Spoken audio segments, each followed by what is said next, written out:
Hello, everyone, and welcome to third round front nine action from Appling, Georgia, the International Disc Golf Center for the PDGA Champions Cup presented by Bushnell. BigBarri commentary bringing you the action today. Jeremy Koling, Paul Ulibarri. Let's look at that. Well, actually, whoa, hold on a second, Paul. Big sale reminder. Once again. Thanks again. Merch sales directly support our ability to create coverage and other content. 30% off discs, 20% off accessories, 20% off apparel, of course, hats, shirts, whatever you want, 50% off. Not throwing hoodies, those are... Never not throwing. You have to never not throw. The sale ends after the tournament. You guys crashed the site first day. Second day, we got it running. Third day, it's time to crash it again. Yeah, you guys blew it yesterday. We were kidding when we said don't crash the site. We want you to. Buy our stuff. Ricky Wysocki, he's in first place, 21 under par. I mean, 100% scramble. Crashing the site. Yeah, that's crashing the course, the tournament. He is the scramble master, proving it with 100% ratio, bogey-free thus far. Austin Hannum with course record in round 2, 12 under. Parking everything. Awesome to have him on the lead card, and Chris Dickerson, a mainstay, having such a great season. 2 Silver Series wins already under the books. Looking for that gold. Already in the books, I should say. And rounding out our lead card in third round is last year's Music City Open champion, Mason Ford. Guy who played incredibly well at Worlds as well. He is playing with a lot of fire right now.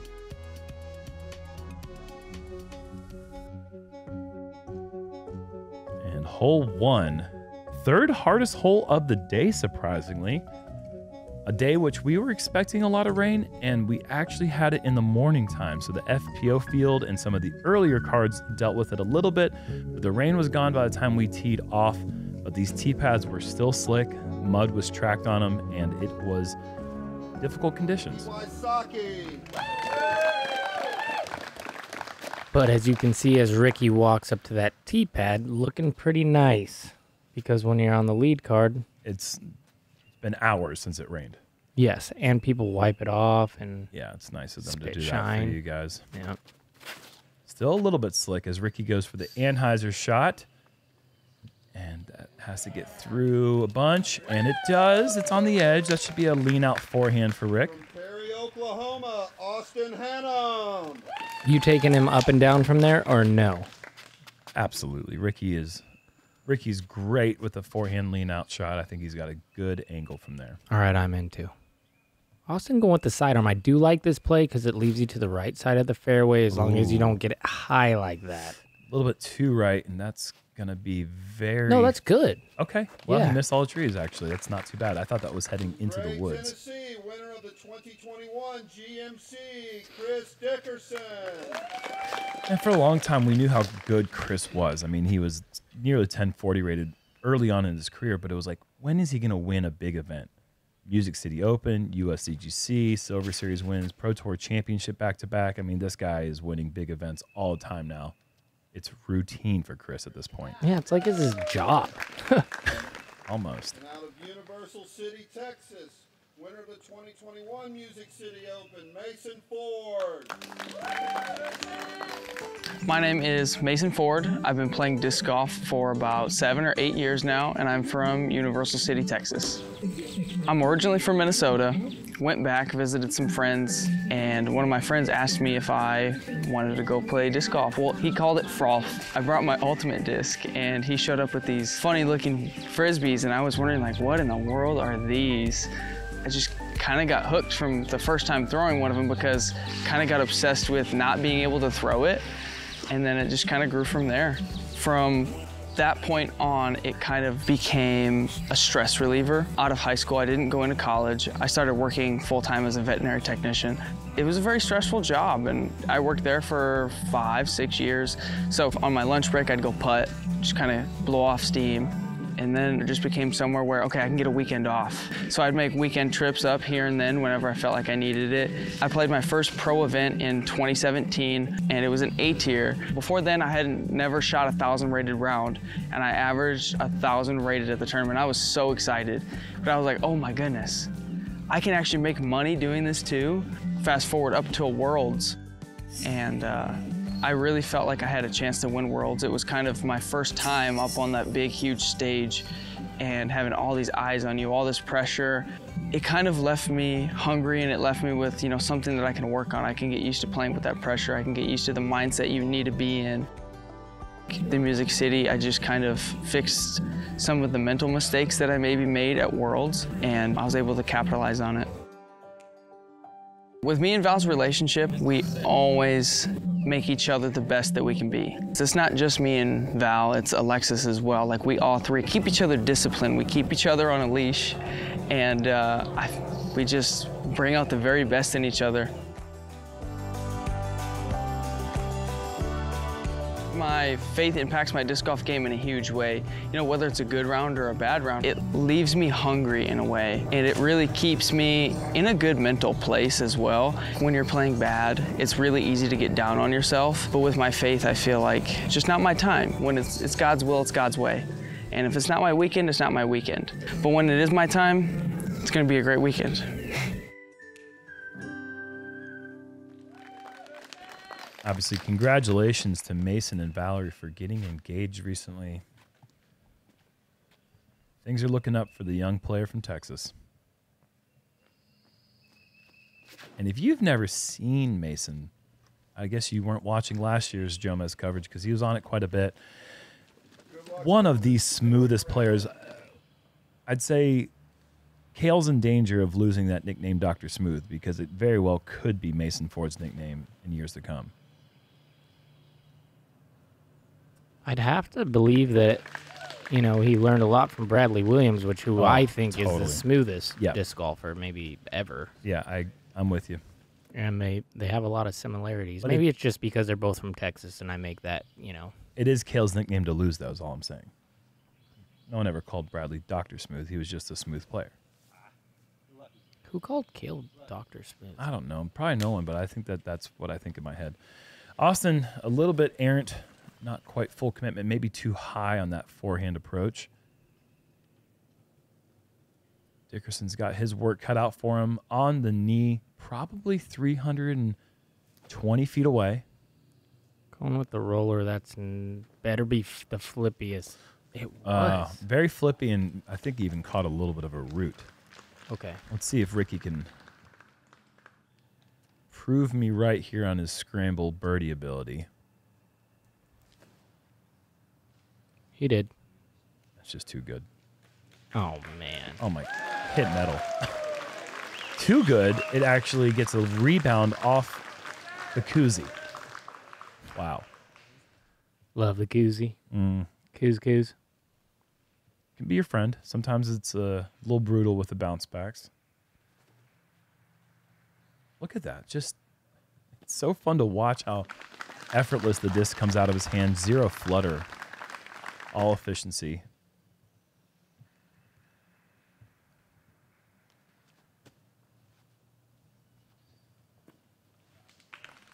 Easy par.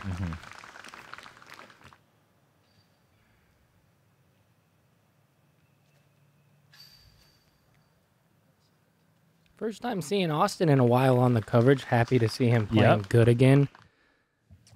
I think he may have made coverage 1 or 2 times last year, but definitely 2 years ago in the Disc Golf Pro Tour finale, he had a great performance in Charlotte. Got to see Austin, the Cannon Hannum's forehand in full display. He has got an absolute beast of a forehand. He comes through with so much power, former baseball player. That translates a lot into his style. Really long spin jump putts. You got a body for baseball. You ever give that a go? No, but I threw 85 miles an hour at a preseason thing and at a little pitch speed thing. And they were like, that's fast. And I was like, cool. And I walked back to the car. Hole 2, par 3, 390 feet. Slight hyzer all the way to the basket. Hit the gap. You're 9 feet tall. You should be throwing 95 miles an hour. Let's hope these guys can get their speed up just a little bit here. I mean, they're not throwing full power, disking down and hitting that comfortable speed to make this hyzer work. If this flips up, okay, no, it doesn't. Ricky catches early tree. Looked like that was a little bit too tight, and it just barely was. He's going to have to scramble for the par, which I'm sure he will. It's not too bad over there to the right side.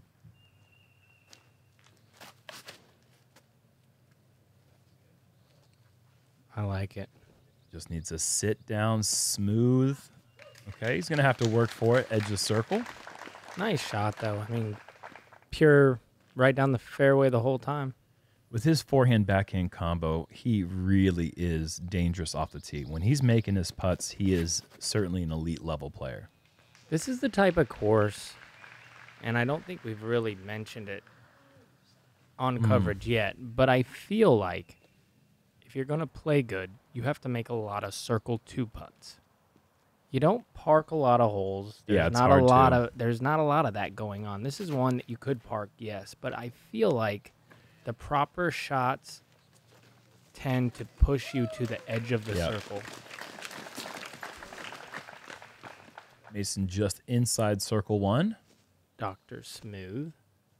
Is there another, maybe We could come up with something right now if you want. If something comes to you, man, just let it go. Okay. Smoothie King. Chris, the Tennessee Tornado off left side. Now the cannon is up for his putt from 35 feet. And look at that. Center and true.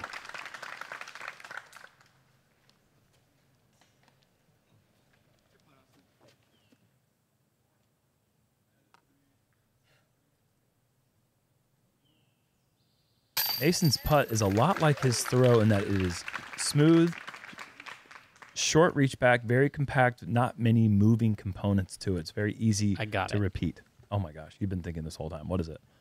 Professor Smooth.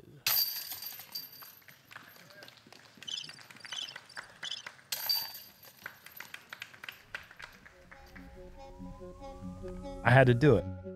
We've been leaving that sound for me to make a bad joke, and I had to use it for Professor Smooth because I hate it. Well, let's see in the comments if people like it or don't like it. You're going to get crushed. Hole 3, par 4, 726 feet. There's basically 2 ways to play this hole. This stump at the left side of your screen here is a great landing zone to pitch a forehand or a simple mid-range turnover to leave yourself a long backhand hyzer. Or you can go big, full anhyzer sweeping shot to leave yourself an easier approach.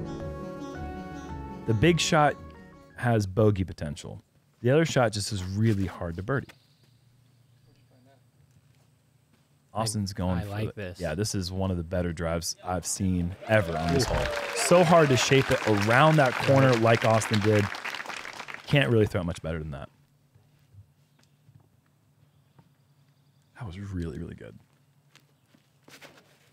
Ooh, go.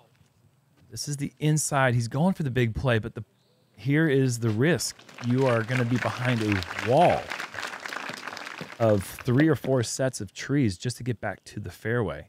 Shouldn't be too hard to scramble, but obviously not what he was looking for. This is a mid-range, so it will take that Right to the stump. left to right flight a little faster than like a faster driver. He's just he's betting on his ability to get up and down from 330, 340 with a hyzer shot. I ain't betting against him. Nope, me neither. Oh, this is farther. Is this even better? This is even better than. Okay, that's the new best drive ever on hole 3. That's insane.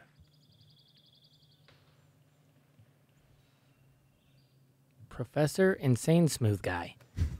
I like that one. That's great. Wow.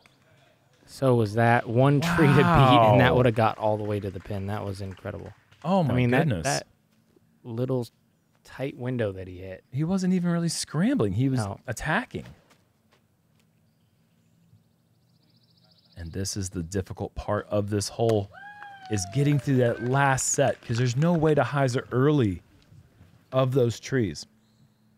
Still looking at the birdie, but a lot of luck based on that last bit of the fairway up there by the basket. Catches the high limbs, turns it over too much, and easy par, which is kind of what you want here. Of course, you want the bird, especially with a drive like that. Mm-hmm. This is tied with hole 1 as the 3rd hardest hole. 3.93 average. That's it. Very well played for Chris Dickerson thus far.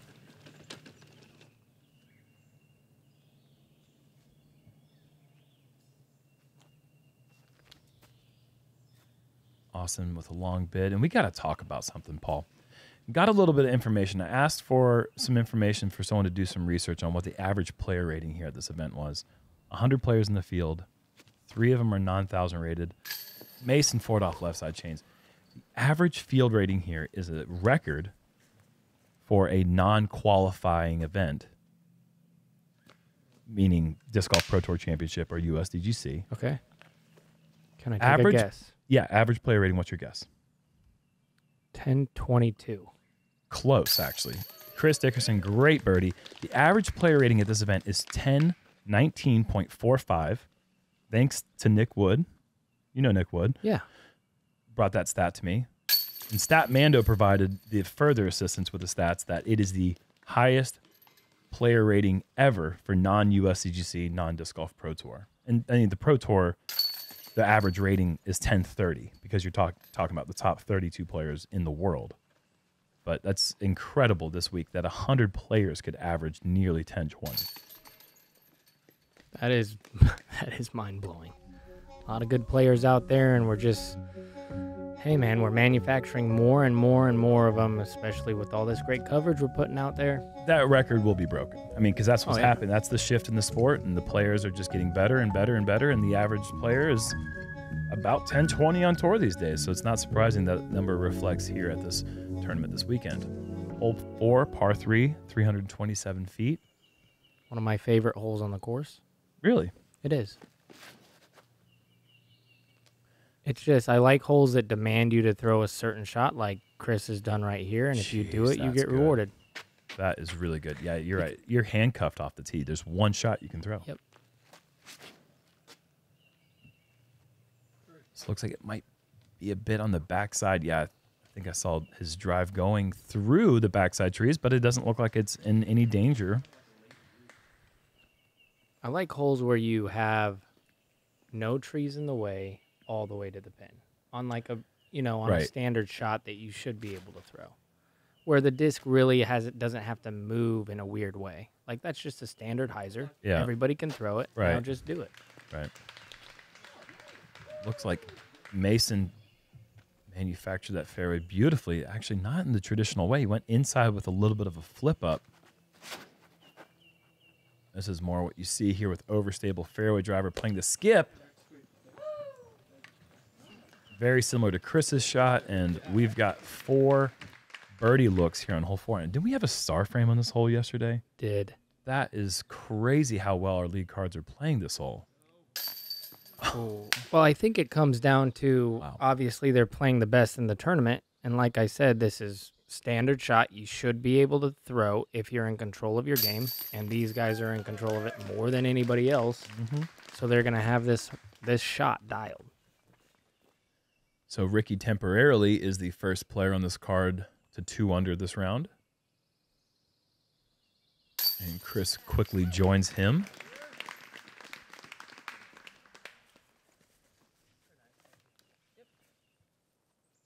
Ricky coming into this round with a 4-stroke or a 3-stroke lead.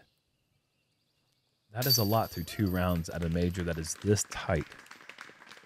1 stroke could be the difference of 10 placements at this event. And you're going to see that, like we just said, more and more as the skill continues to get better and better. Just like the PGA Tour, these disc golfers are coming from all over the place with just mad talent. Hole 5, par 3 for 32. Straight down the pipe.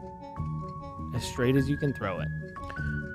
Aim at that left side tree that we just passed in the drone. Have a baby drift just to the right. Slightest drift. Super quiet. Shh. When you drift. Chris is drifting a little too early, I believe. Oh, but he's trying to be quiet. Oh, he woke up the parents. And came home late. At least his disc is grounded, not him. Mason. Oh, come on. That's a good one. All right. Yeah, but you didn't get mine. Yeah, I did. Because he came home late. 'Cause he late released. I was thinking about my joke. I didn't hear you. Okay. I know. That was I a good got one, too. Hey, fist bump. Ricky. Yeah, oh, too much dirt. Oh, yes. Oh, that was So close. good. This is another one of those ones like on hole 4. It's just no trees in the way of the perfect line. You just, can you do it? He said, give me a grill. I think everyone said that. Oh. When they've thrown a good shot in this hole, everyone's trying to beat Connor O'Reilly's first shot, which is still right next to the basket. First throw of the pro field of the weekend. I mean, Put that it a foot shot from away. Hannum was fantastic. Yes, it was. Unbelievable shot to be able to pull out of the bag. As you see the best players on the planet all over the place. That's an unlikely scramble from Chris Dickerson. It is difficult to get up and down from this left side fairway, and you're going to see Ricky try to remain bogey free, and he's going to have to make a bit of a putt. Not too hard, but circle's edge, certainly.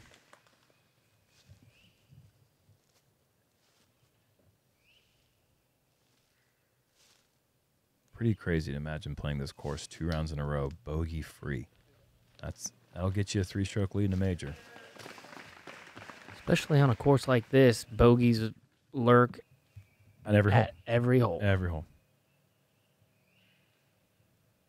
Austin for a huge birdie on the hardest hole of the course, and coming up just short. He got his grill. Oh, that's wrong. Oh, that's wrong. You're right. The pun game can get out of Yeah. control, but that is a beautiful save from Ricky. Actually, I think Ricky took a bogey on this whole first round. I don't know why. So Ricky wasn't bogey free, so that putt meant nothing other than just get a birdie or get a par. Okay.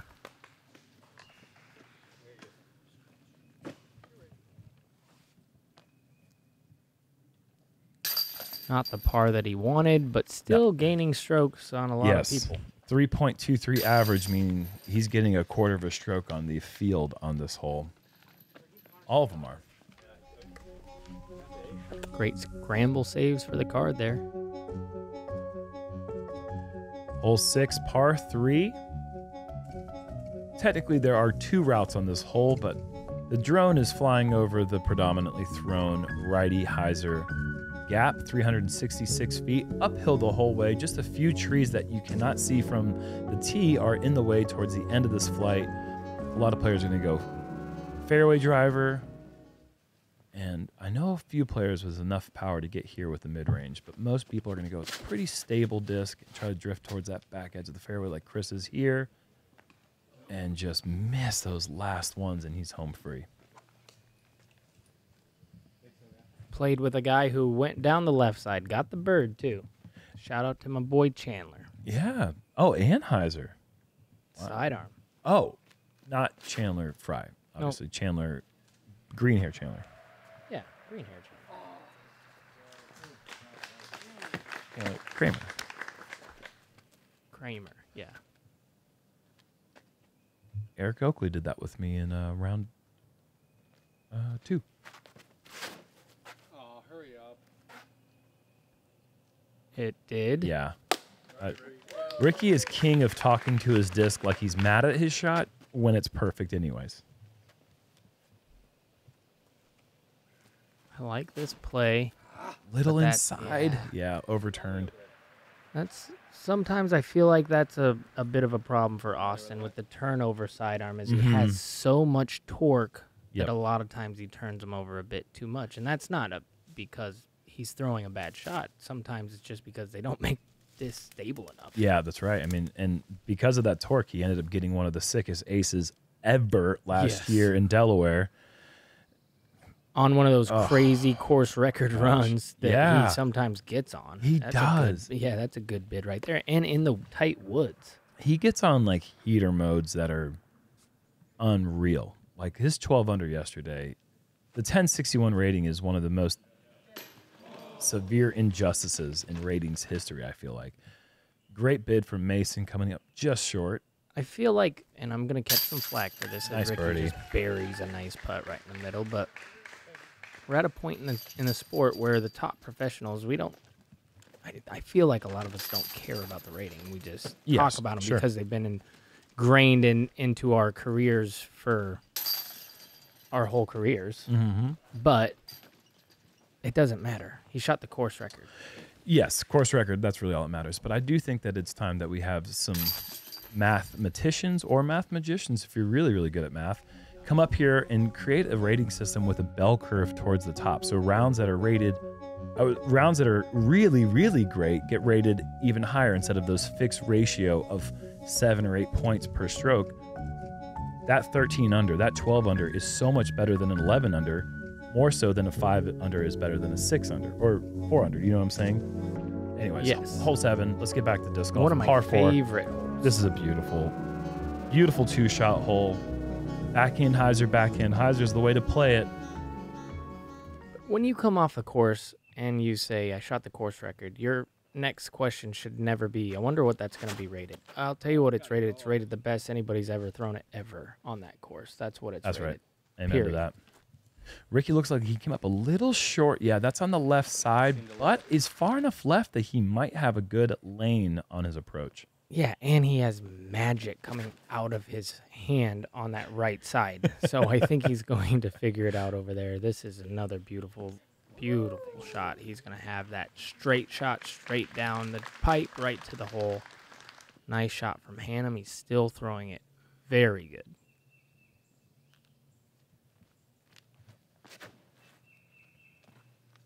Get going.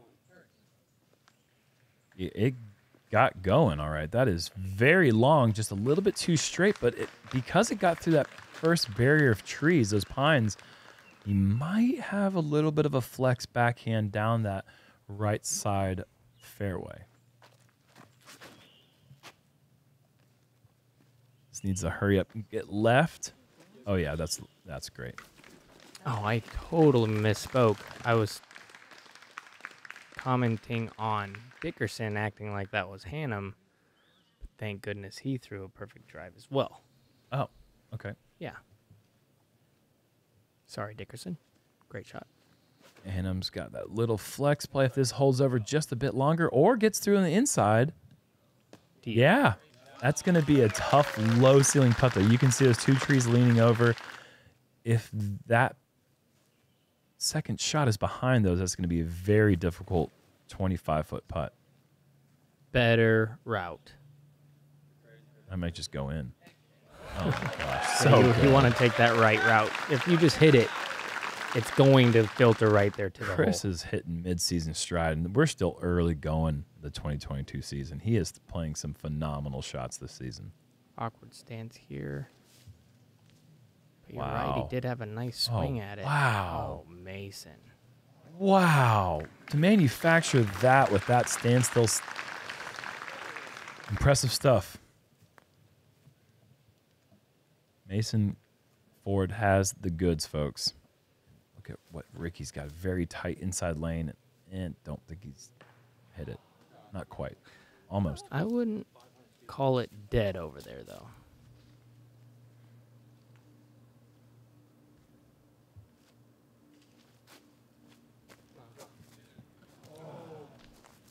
Okay. Basket's always in danger. Good pace, too. Stays right behind the basket with a full run. What a birdie. Insanely good birdie. Way up the hill. I thought he was a lot closer than that. It must have filtered down a little bit. And sometimes you like that, getting just outside the circle when you have an uphill putt. That jump makes it so much easier. Hannum delivers a strike. Those trees were not in the way. And even if they had been, I thought that was a good pace and low enough that it probably would have gone underneath. No problem.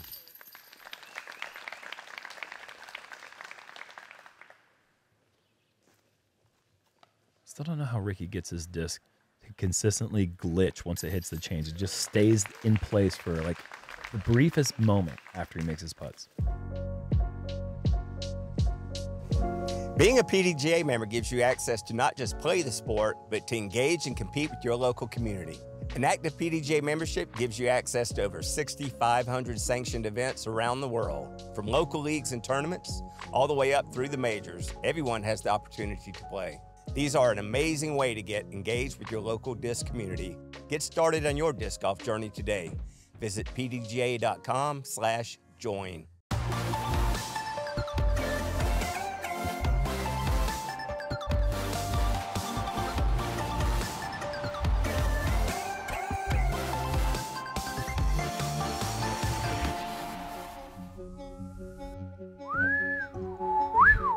Hole 8. It is a Whistler. Par 4, 645-foot, sharp dogleg right. Don't need that much distance off the tee here. And in fact, if you do get too much distance, you're going to be in trouble off the back edge of that fairway.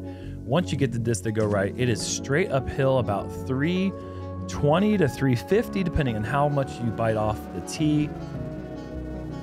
There are 2 routes on that approach shot, the back door and the much wider right side. Far enough? I think so. Oh, that was a good kiss, but I think that I like the high line because you can really put a little bit more power and get way around the corner if you execute your shot properly. Oh, yeah, he's got a good forehand too, folks. And he got the good breaks. Yes. Good little rollback.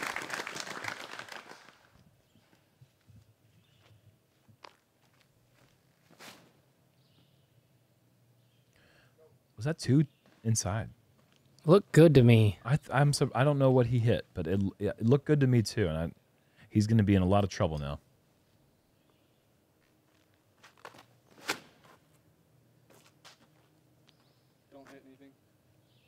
And so Ricky's going to have to go down that tight inside route, I believe, unless he has a forehand Anheuser. Not only that, he's going to have to do that without a run-up, it looks like. Yeah.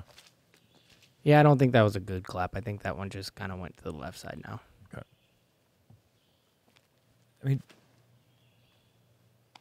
okay, so Mason off on his shot a little bit, but it didn't even really look like he was given that full throw to get the birdie. Never does with him. It really doesn't. You're right. I have no idea what to think when he's throwing. It's so smooth. Chris, this is looking for eagle. Wow. And then it just pumps the brakes real nice after it went by, too. Really good. Nice shot from Chris. Better than nice. Yeah, land that disc flat. Good things will happen. So Ricky going stand still. He's going out inside out with a forehand flex and connecting on one of those early trees, but I don't think it really had a ton more energy behind it if it didn't hit the tree.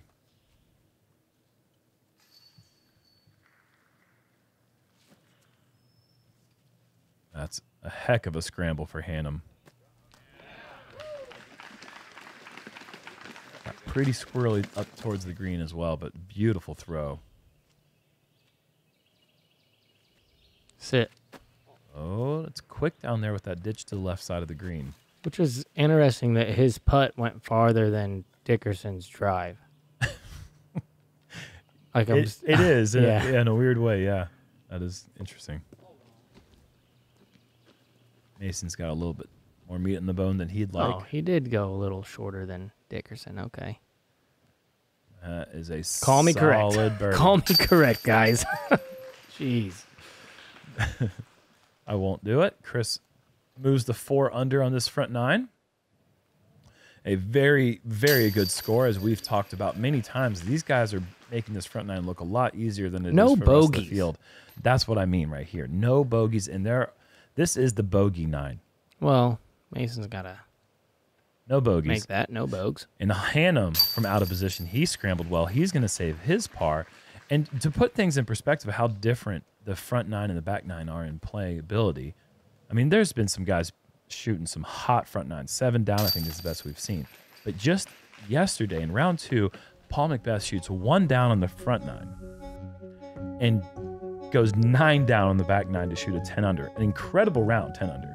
but all the work was done on the back 9. The front can just be a scramble festival sometimes. Hole 9, par 4, 618 feet.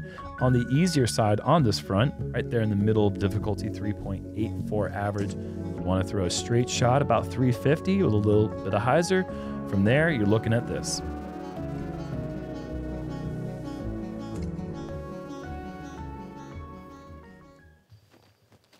Chris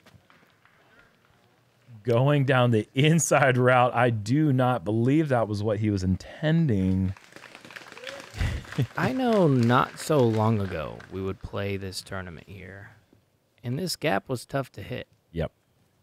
Now you'll never see anybody. You might see early left once you're out of the gap. But when's the last time you saw somebody? Oh, like the initial, yeah, the initial gap. Oh, like, sure. Like I remember playing, and a lot of elite players would hit the first and go OB right there. Yeah, sure. And now I haven't seen it one time.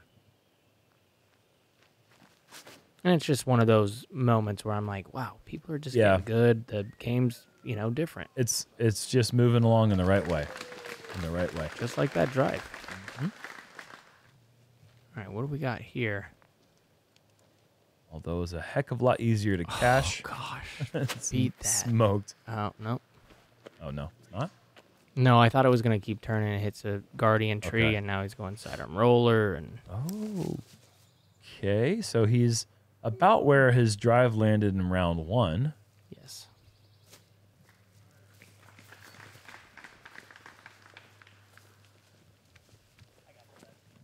This hole also used to be about 100 feet shorter, or 75 to 80 feet shorter. And it was hard back then. It was very hard, yeah. There were more trees as well. Yeah, that's probably part of it. Very good. That's going to be outside the circle look, but, as I was explaining on the first few holes, I feel like that's what this place is doing, and we're seeing that a lot. Yep. Is if these guys were making 2, 3, I think we've seen one outside the circle putt, Austin and Mason. Maybe that's 2. Yeah. Other than that, they're all landing right around there. Yep. Chris, after the fortunate break off the tee, takes advantage of it with a great forehand approach. That'll be a tap-in birdie. Chris is going to finish his front 9 at 5 under, and he's going to be within 1 stroke of Ricky, our leader. I feel like this hole and the next hole are the 2 gimmies on the course. Like, you need to get up there. It's a fairly, you got to get one of them. Yeah. Hannum is going to be in danger of seeing our first red number on the front 9. First and only if he can't make this. And after the best drive of the group, he's going to take the worst score. Mason giving it a bit of a bid there.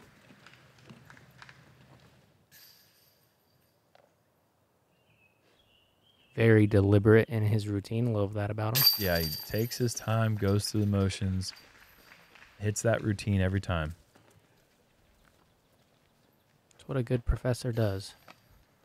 All right. I'm cool with calling him the professor. I'm cool with it. It's grown on me. He's got the glasses on. He looks like he might be able to teach me something. He's teaching you something right now, my friend. If you just open your eyes, watch him play. I'm trying to. I've been trying to watch these guys play this game for 5 years now, and I'm learning a little bit at a time. As we take a look at that leaderboard, Ricky Wysocki holding on to a 1-shot advantage right now over Chris Dickerson, who's storming. This is the second time we've Babcock. seen Gavin on the front 9. Doing work. Shredding the front, Doing work. Gavin Babcock, folks, he is making a name for himself here at this event on the major. We've got 9 more holes to go here on Moving Day Saturday in Appling, Georgia, International Disc Golf Center for the first ever PDGA Champions Cup presented by Bushnell. Thank you to the Founders Club. Also, hey, Founders, go JomezPro.com. There's a sale going on. Did you hear about it? It's really good. Buy stuff. Break our site. Crash it. Drive safe. See you in the back 9.